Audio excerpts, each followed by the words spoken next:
سلامونه قدرمنو لیدونکو، په دې هیله چې روغ جوړ او د ژوند په ټولو چارو برلاسي واوسئ. د انټرنیټ په نړۍ کې د علمي او ښوونیزو معلوماتو ته د اسان او پر وخت لاسرسي یوازینۍ وسیله هم یوټیوب ده، چې د علمي ډګر د ټولو برخو اړوند پراخ او ګڼ معلومات په خپل ځان کې لري. د یو نوي پیل سره غواړم وخت پر وخت ځینو مسایلو یو څه اړین ټکي له تاسو سره هم شریک کړم.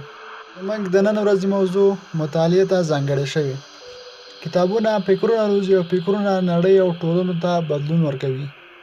ولې فکرونه پرته له مطالعې او کتاب لوستلو څخه نه روزل کیږي.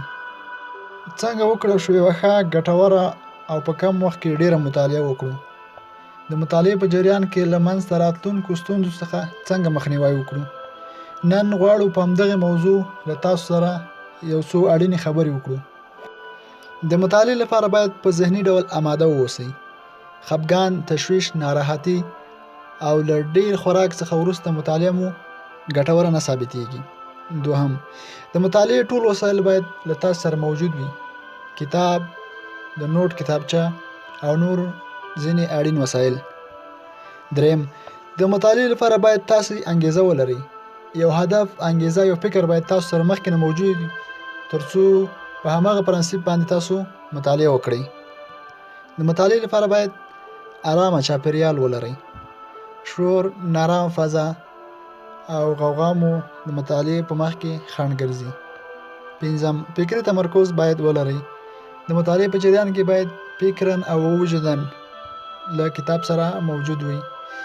له خیالونو او سوچونو څخه تاسو نشئ کولی مطالعه وکړئ. شپږم، د مطالعې په جریان کې باید ستاسو او د کتاب ترمنځ 15 سانتي متره فاصله موجوده وي. په کتاب پړ مخې سملاستل یا په څنګ مطالعه کول ستاسو د وجود د ستړیا باعث ګرځي او نشئ کولی خپل مطالعې ته دوام ورکړئ. اووم، د کتاب لیکل شوی متن هماغسې زده کول ګټه نه لري، بلکې د کتاب لیکل شوی متن په خپل مفهوم او په خپله ژبه سره زده کړئ. اتم، د مطالعې په جریان کې د مهمو نقطو په نښه کول ستاسو په مطالعې باندې د برلاسۍ سبب ګرځي. نهم، د مطالعې لپاره باید مشخص وخت انتخاب کړئ.